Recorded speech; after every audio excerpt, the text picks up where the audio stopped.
It's time to talk about the DC Comics solicitations for October of 2022, and I hope you have your Bat Pants ready because it's going to be a lot of Batman. Apparently, it's not just Batman that sells, it's anything Batman related. So DC Comics have announced just a handful of new, not Batman, but Batman related series coming out that month. It's absolutely ridiculous. I'm also going to talk about DC Comics by the numbers. If you're a Batman fan, how much is it going to cost you? If you're a Superman fan, how expensive is that going to be? If you want to read Dark Crisis, how much is that going to cost you? And then I'm going to run down the entire DC Comics solicitations and highlight all the stuff that seems somewhat interesting. Now, let's get into the Batman. They are really watering the character down. He's been like 50% of their solicitations for like 9 months now. Way too much Batman. And what they're doing now, before, Batman used to be pretty much the home of the very best creators DC Comics could get their hands on. But they can't really get their hands on anybody anymore because everyone's doing creator-owned work. They're doing Substack, stuff like that. So now they're really watering down Batman with really, really crappy creators. Check out this list of new Batman-related comic books coming out in October of 2022. The Riddler, Year 1 from Paul Dano. The Joker, The Man Who Stopped Laughing, #1 from Matthew Rosenberg, who DC Comics appear to think is the next James Tynion. Punchline, The Gotham Game, #1 from Tini and her husband, Blake Howard. Harley Quinn, the animated series, Legion of Bats, #1 from T. Franklin. Batman Gotham Knights, Gilded City, #1, Evan Narcisse. That's a tie-in to the video game. Gotham City, Year 1, Tom King. Batman Incorporated, #1, Ed Brisson. GCPD, The Blue Wall, #1, John Ridley, who's also doing Batman One Bad Day, Penguin, #1. John Ridley currently has a Batman series. It's called I Am Batman. No one believes him, and no one will read this, yet he's getting 2 of these kind of big projects associated with the character. And what's with Matthew Rosenberg? He's not Tini Howard. He's not Tim Sheridan. He's not Cena Grace or even Steve Orlando, but he's not good either. Why is he doing this Joker book? Joker seems like a pretty big deal. They made a lot of money off that comic book, and they're charging a ton of money for it. Matthew Rosenberg should not be getting projects like this, but they've ran out of opportunities. James Tynion's gone. Scott Snyder's gone. Jeff Johns comes back from time to time, but doesn't do a whole lot of work. I don't think there's any real competent writers left for them to hire anymore. I don't think Jeff Lemire really even comes back for projects anymore. So they're having to really scrape the bottom of the barrel. That's why you're seeing T. Franklin come back. Now we're getting more Tini Howard in Batman. She can't sell goddamn Catwoman, but now she gets her LARPing husband to come with her. It's like, what are they doing? They need to find somebody that actually has contacts within the comic book industry to hire the people to write their comic books, or maybe has a good eye for talent. Because the current crop of editors that are doing the hiring are just absolute jokes, and they are watering down and just destroying the legacy of Gotham and Batman at this point. There's too many Batman comics, and now there's going to be way too many bad Batman comics. Too many comics that are far more like Gary Whitta's Batman the Fortress than Chip Zdarsky's Batman itself. So I understand that DC Comics has come to the conclusion that they can only sell Batman and Batman-related characters. It kind of feels like that is the position that they put themselves in. But one of the reasons is, for the most part, the really good talent have been associated with these characters, and they are just absolutely burning the house down so these idiot editors can go out and hire their friends that can't write anymore. So I think DC Comics is making a huge mistake. Let's talk about DC Comics by the numbers. They're going to be releasing 62 big new comics in October of 2022. 14 of them will be #1 issues. 23% of all new comics in October will be #1 for a total of $75 or $5.35 on average. You get the big DC Comics markup if you want to speculate in the DC Comics universe. If you want all the new #1 issues for speculative purposes, DC Comics are absolutely going to take it out of your wallet. That's just the way they do business now. But it's even worse if you're a Batman fan. As far as Batman comics, comic books led by Bruce Wayne and other characters calling themselves Batman, including Terry McGinnis, as well as Jace Fox, 12 new comics. 19% of all new DC comics are going to be starring Batman for a total of $56 or $4.67 on average. That number is brought down tremendously because there are 2 comic books starring Batman that are only $3. Apparently, DC is investing in a little bit of the all ages action, which I do appreciate, and that certainly brings down the average price. So good move on DC Comics. If you are a Batman completionist, it gets even worse because there's a lot of comics starring Batman-related characters or feature Batman in a team book, like a Justice League, stuff like that. 19 in total, 30% of all new comics will be Batman related for $85 in total, or $4.47 on average on issue. That is a lot of cheddar if you want to be a Batman completionist. How much is it going to cost you in total if you got to have everything Batman related? 31 new comics. 50% of all new DC comics will feature Batman or a Batman related character for a total of $141 or $4.55 on average. My goodness, they are taking out on Batman fans. You're getting the Batman tax. You're getting taxed by DC Comics because this is the one character people don't think that they completely ruined at this point. Now, as far as Superman, you have it real easy. 3 new comics, 5% of all new comics star Superman, $13 in total, $4.33 on average per issue. Thank goodness you're a Superman fan and not a Batman fan. But if you're a Wonder Woman fan, well, depending on how you look at it, it could be even better because there are only 2 Wonder Woman comics. 3% of all new DC Comics star Wonder Woman, $13 total, so the same price as Superman, for an average of $6.50 per issue. Now, that number is bumped up quite substantially because you have the Kelly Sue DeConnick Wonder Woman Historia number 3 or whatever that doesn't have Phil Jimenez on it. They really got you on that one, did you? I told you that book sucked, and as soon as his art wasn't there, it was absolutely trashy. Finally, I had to read the story and understand what she was saying. If you are a Dark Crisis fan, you got to have the event. You got to have, well, Dark Crisis on Infinite Earths. I don't want to undersell this damn thing. It is only 4 new comic book issues. 60% of all new DC comics are Dark Crisis related for a total of $20 or $5 per issue on average. So DC Comics certainly takes a slower, more measured approach to their big event books. Marvel Comics definitely go with a more all-in approach, as in they throw all the comic books in like a 3-month span, and you have to buy all 40 of them, whether you like it or not, kind of thing. So I do think that's nice on DC Comics' part.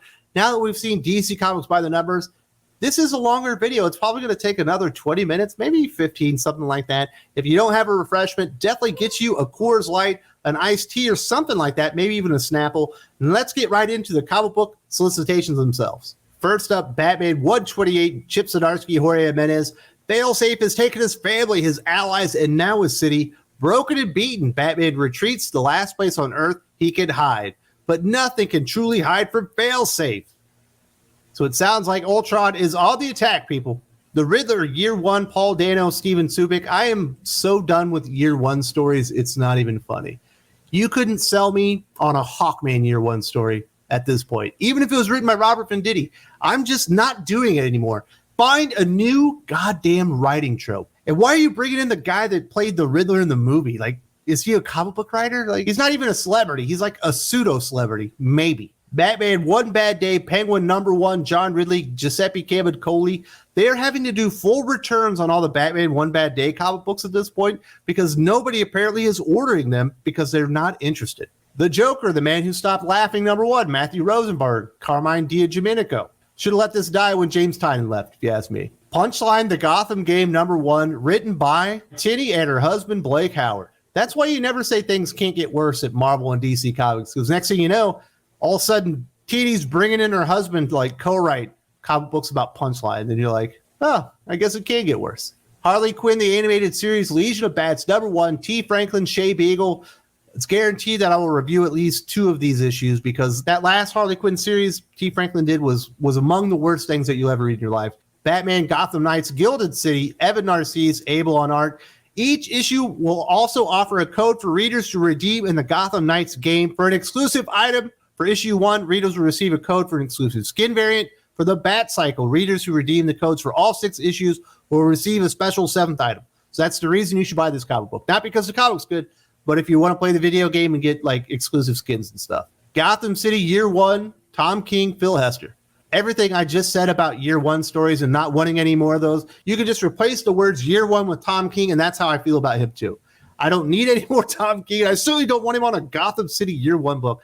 This is absolutely superfluous bullshit comic book, and this is kind of the stuff that Tom King should be working on that no one probably needs to read. Batman Incorporated, Ed Brisson, John Timms. I like Ed Brisson a bit. He's done some good stuff on X-Men, but I don't think he should be doing this book at all. And I don't care about Ghostmaker at all. And I care even less about Clown Hunter, so I will not be reading this. You couldn't pay me. GCPD, The Blue Wall #1, John Ridley, Stefano Raphael. There's a lot of things in this world I want to read. John Ridley's take on the state of like police affairs is not one of them. ever. Dark Crisis on Infinite Earths number 5, Joshua Williamson, Daniel Sampry.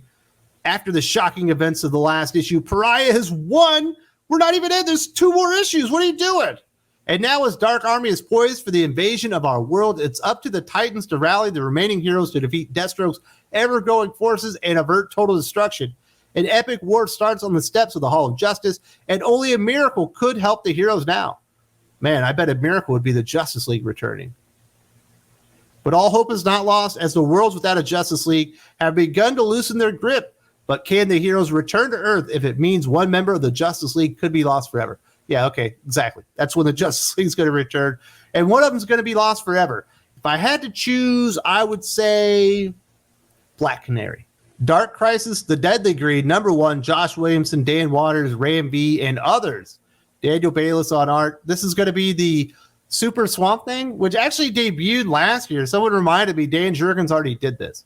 So I don't know what the point is. I won't be reading this. Dark Crisis, Worlds Without a Justice League, Green Arrow, number 1, Stephanie Phillips, Clayton Henry. If it was good enough for me to read the Titans, I still wouldn't read this one because Stephanie Phillips isn't good enough to spend $5 on her comic books. She should be writing fanfic and be giving it away on Tumblr. Dark Crisis, Young Justice, number 5, Megan Fitzmartin, Laura Braga. No one knows who Megan Fitzmartin is. They'd never heard of her until recently because of how bad her comic books are. But here's her big idea. Here's Mickey Mitzelplick, son of Mr. Mitzelplick, built the perfect world where he and the boys of Young Justice could rule without being criticized, without having to change, without ever having to grow up. Mickey has an ugly soul and too much power. The boys of Young Justice will have to, get out of here, Mickey Mitzelplick. Get the fuck out of here. Flashpoint Beyond, number 6, Jeff Johns, Jeremy Adams, Tim Sheridan. The comic book that's been good in spite of Tim Sheridan. The fate of the Flashpoint Earth hangs in the balance as Thomas must make the ultimate choice. I guess that means he has to decide to die or not. I bet he doesn't. Superman, Son of Colin, number 16. Tom Taylor, Cian Torby. Kal-El returns part 2. Father and son are last reunited after the World Saga ripped them apart. And you don't need to have super senses to know this is a reunion well earned. As the planet Earth becomes reacquainted with the rise of 2 Supermen, one stands in their way.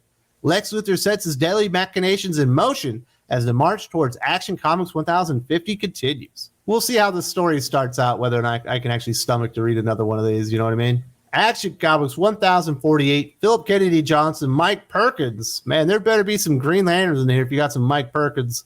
Part 3 of Kal-El returns. Superman, Supergirl, Steel, and the rest of the Super family have brought the Phalosian refugees to the Fortress of Solitude. But before they can show the newcomers the ropes of heroics on planet Earth, a sneak attack from above turns Arctic tundra into war zone, plus the march towards, okay, we get it.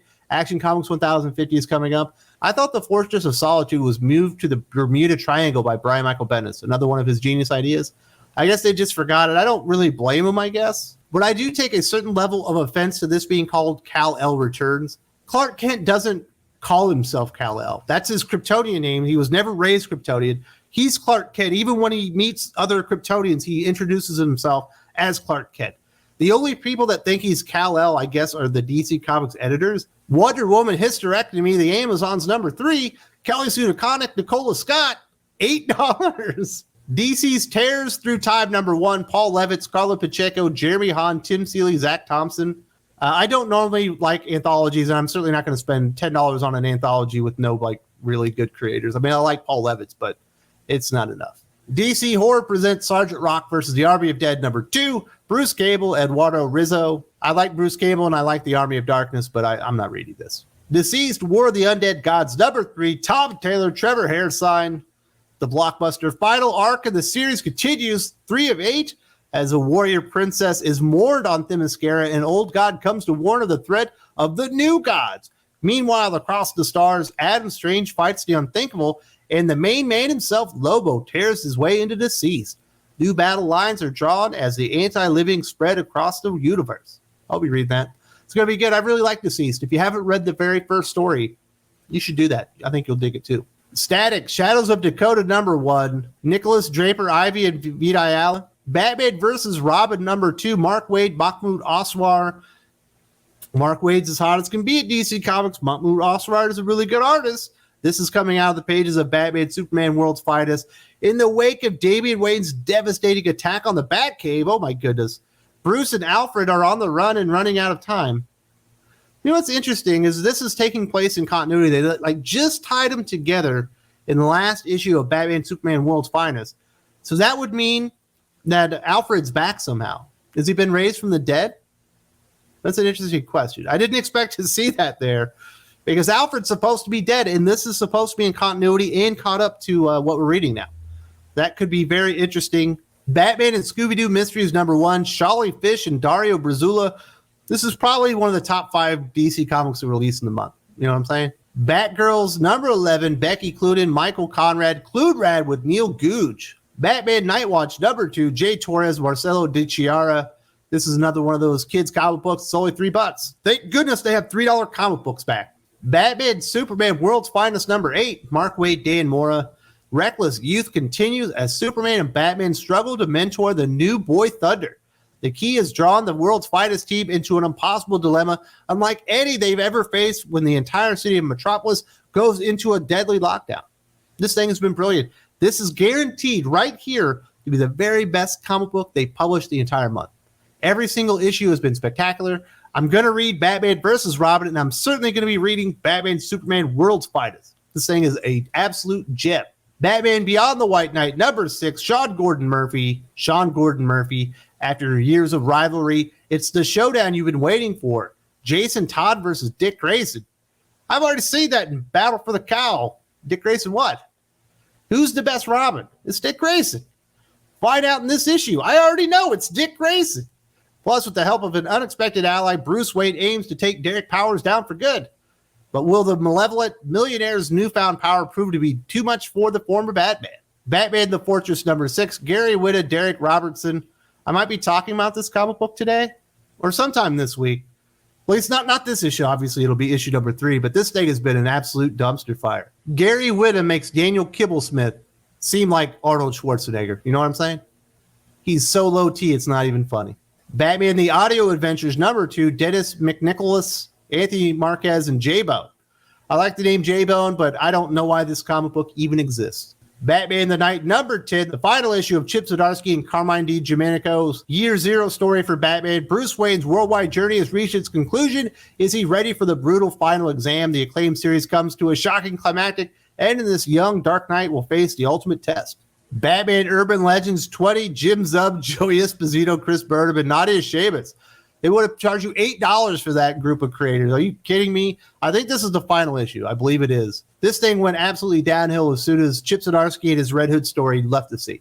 Unfucking readable. Black Adam #5, Christopher Priest, Rafa Sandoval, Theo Teth Adam faces off against furious Bruce Wayne as Black Adam confronts threats ranging from a rising democratic movement in Kandak to Akkad, a new pantheon of gods from outer space. You know what's interesting? They're doing the exact same story in Black Panther, where T'Challa's fighting democracy, like within Wakanda or something.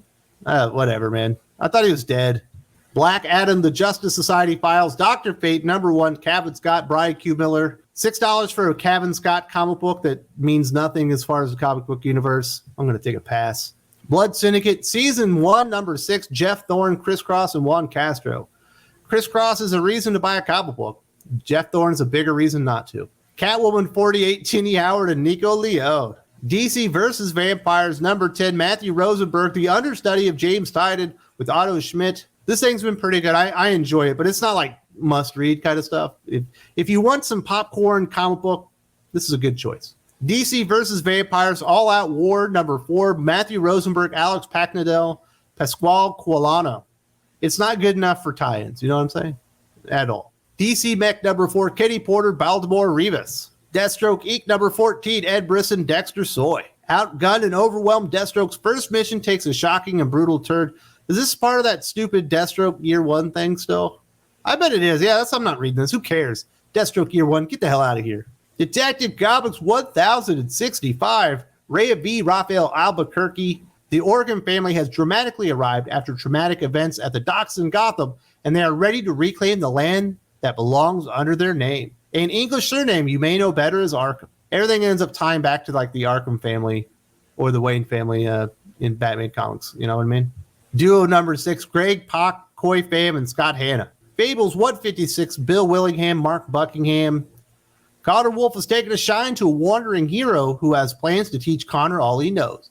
They'll make daring rescues and slay monsters, but when the pair comes across Old Sam in the Black Forest, Connor discovers that his mentor's sense of adventure has a cruel streak. Future State Gotham 18, Dennis Culver, Geofo. I think I made a mistake. Maybe Urban Legends isn't over. Maybe it's Gotham Future State that's over, because this is the final issue too. My bad. Harley Quinn 23, Stephanie Phillips, Mateo Lally. I Am Batman 14, John Ridley, Christian Duce. Monkey Prince number 7, Gene Yang, Bernard Chang. Multiversity Teen Justice number 5, Danny Lore, Ivan Cohen, Marco Failla.